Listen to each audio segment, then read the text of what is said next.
السلام علیکم، welcome to my channel. امید ہے آپ سب خیریت سے ہوں گے۔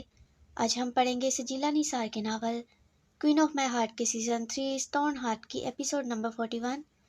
کس کو سٹارٹ کرنے سے پہلے چینل کو ضرور سبسکرائب کیجیے گا اور یوٹیوب پر سحر علی قریشی کے channel Sehar Ali Qureshi novels please جلدی سے جائیں، ان کے چینل کو بھی سبسکرائب کریں اور ان کا ناول بکری میری ذات اسے بھی ریڈ کریں۔ مجھے امید ہے آپ کو ان کا ناول بے حد پسند آئے گا اور ان کا چینل بھی سبسکرائب کیجیے گا۔ اس کے علاوہ پیچھے سے آنے والے شور کو اگنور کیجیے گا۔ بنا دیری کے چلیے بڑھتے ہیں کس کی جانب۔ سکر کی گھوریاں مسلسل زحان کے پیچھے کھڑے ریان پر تھی، جیسے آنکھوں ہی آنکھوں سے وارن کر رہا ہو۔ اسے کیوں گھور رہے ہو؟ میری طرف دیکھو۔ زحان سکر کو ریان کی جانب مسلسل گھورتا پا کر ماتھے پر بل ڈالے بولا تو اس نے زحان کو دیکھا۔ ریان بیٹا تم جاؤ یہاں سے، زحان نے پیار سے گردن مڑے ریان سے کہا۔ جی بابا۔ ریان کی معصومیت کی انتہا تھی۔ سکر نے دانت کھچائے جبکہ وہ اس کو زبان دکھائے گانا گنگناتا وہاں سے گیا تھا۔ یہ صاحبزادے کے ہاتھ شریف میں کیا ہے؟ پہلا طنز زحان کی جانب سے ابھرا تھا۔ اچھا یہ تو سگریٹ ہے۔ سکر نے انگلیوں میں دبی سگریٹ کو دیکھے کہا۔ وہ بھی آخر زحان کا بیٹا تھا اور وہ بھی بد زبان بیٹا۔ خاندان بھر میں اس کی بد زبانی کے چرچے تھے۔ عموماً تو خاندان میں لڑکیوں کی زبان مشہور ہوتی، لیکن ادھر سکر زبان درازی اور بد لحاظی کی وجہ سے مشہور تھا۔ ریان کو مارا کیوں ہے تم نے؟ زحان نے سینے پر ہاتھ باندھے کڑے تیور سے پوچھا۔ سگریٹ لا کر نہیں دے رہا تھا اور دو ہلکی ہلکی سر پر چپٹ پڑنے سے کوئی اس کا سر تو نہیں پھٹ گیا؟ صاف گوئی کی بھی حد تھی جبکہ اس کی ڈھٹائی پر زحان کو غصہ آیا۔ آئندہ اگر میں نے تمہارے ہاتھ میں سگریٹ دیکھی یا میں نے سنا کہ ریان کو تم نے ایسے مارا ہے تو انجام اچھا نہیں ہوگا۔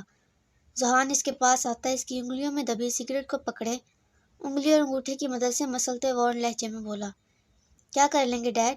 آنکھوں میں آنکھیں ڈال کر پوچھا گیا۔ مطلب تم باز نہیں آؤ گے؟ زحان کے پوچھنے پر اس نے سر نفی میں ہلایا۔ زحان نے اپنے سر پھرے بیٹے کو دیکھا جو تب تک اچھا تھا، تب تک سب کے ساتھ صحیح ہوتا تھا جب تک اس کا موڈ اچھا ہوتا تھا۔ اگر اس کا موڈ خراب ہے تو اپنے پسندیدہ سے پسندیدہ بندے کا بھی لحاظ نہ کرتا تھا، اور یہی اس کی عادت زحان کو زہر لگتی تھی۔ آج تک ہاتھ نہیں اٹھایا تم پر۔ امید ہے تم میری بات کو سمجھ گئے ہوگے اور ایسا کچھ نہیں کرو گے جس سے میں مجبور ہو جاؤں اپنے لاڈلے لیکن بگڑے بیٹے پر ہاتھ صاف کرنے پر۔ صاف صاف لفظوں میں اسے سمجھایا گیا تھا جبکہ سکر نے مٹھیاں بھینجی۔ کوئی مجھے بھی ہاتھ نہیں لگا سکتا، سکر ہوں میں، سکر زحان مصطفیٰ، اس نے زحان کی بات پر تاؤ کھاتے کہا۔ سکر زحان ہو تم؟ ہاں سکر زحان۔ زحان نام لگتا ہے تمہارے ساتھ، یعنی میرا نام، یعنی میری وجہ سے ہی تم آئے ہو، یعنی میرے نام سے ہی تمہاری پہچان ہے۔ زحان اپنے سینے پر ہاتھ رکھتے بولا۔ وہ خواہ فضول بات پر ضد لگائے بیٹھا تھا اس سے۔ آپ مجھے ایسے کہہ رہے ہیں؟ میں آپ کا لاڈلا بیٹا ہوں، آپ مجھے ایسے کیسے کہہ سکتے ہیں؟ یہ سب ریان کی وجہ سے ہوا ہے، اسے تو میں… سکر خود کی جانب اشارہ کرتا جذباتی سا بولا اور آخر میں ریان کا بولتا اس کے بعد سے گزرنے لگا کہ زحان نے اسے بازو سے پکڑے واپس اپنے روبرو کیا۔ ابھی میں نے کیا سمجھایا ہے؟ پھر سے تمہارے وہی کام ہے، زحان نے اسے گھورتے ہوئے کہا۔ ڈیڈ آپ نے کہا آپ مجھ پر ہاتھ اٹھائیں گے، ایسے کیسے کہہ سکتے ہیں آپ؟ سکر پاگل ہونے کا تھا، اس کا ڈیڈ اس پر ہاتھ اٹھانے کی بات کیسے کر سکتا تھا؟ زحان نے گہرا سانس بھرا۔ سکر میرے بچے میری بات سنو، زحان نے اس کے چہرے کے دونوں طرف ہاتھ رکھ کے پیار سے کہا۔ تم میرے بیٹے ہو، تم جانتے ہو مجھے تم سے، ریان اور بازل سے زیادہ محبت ہے، تم میری پہلی اولاد ہو، اس بات سے تم واقف ہو تم میرے کس قدر لاڈلے ہو، اور اسی لاڈ پیار میں نے تمہیں بے حد بگاڑا ہے، جس کا خمیازہ اب بھی میں بھگت رہا ہوں۔ کیونکہ تم میں میرا بھی لحاظ نہیں رہا۔ لیکن بیٹا… زحان بولتے بولتے رکا اور سکر کو دیکھا جو ضبط زدہ چہرہ لیے اسے ہی دیکھ رہا تھا۔ ریان پر ایسی چھوٹی چھوٹی بات پر مت ہاتھ اٹھایا کرو، اب تو وہ صرف زبان سے کام لیتا ہے یا مجھے شکایت لگا دیتا ہے اور تم اسی مان میں اس پر ہاتھ صاف کرتے رہتے ہو۔ بیٹا میں نہیں چاہتا تمہارا مان ٹوٹے، کیونکہ ریان کون سا بچہ ہے، 23-24 سالہ مرد ہے، تم سے 2 سال ہی چھوٹا ہے، وہ تمہارا مقابلہ کر سکتا ہے، بدلے میں تم پر بھی ہاتھ اٹھا سکتا ہے، اور ایک بار اگر اس کا ہاتھ کھل گیا تو وہ ہر بار تم سے مقابلے پر اتر آئے گا، اور میں ایسا نہیں چاہتا۔ میں چاہتا ہوں تم دونوں میں کوئی نفرت کا بیج پیدا نہ ہو یا وہ تمہارا لحاظ بھول جائے، سمجھ رہے ہو نا؟ اتنی لمبی چوڑی نصیحت پر آخر میں زحان نے اس کے بالوں میں ہاتھ پھیرتے پوچھا، جس نے سر اس بات میں ہلایا۔ لیکن میں سگریٹ پیوں گا، سکر نے اجازت چاہی، بلکہ اپنا فیصلہ سنایا تھا۔ زحان نے گہرا سانس بھرا۔ اب اگر بگاڑا ہے تو بھگتنا بھی اسے ہی تھا، لیکن اگر اسے پتا ہوتا وہ کس قدر بگڑ گیا ہے تو زحان کو خود کی اس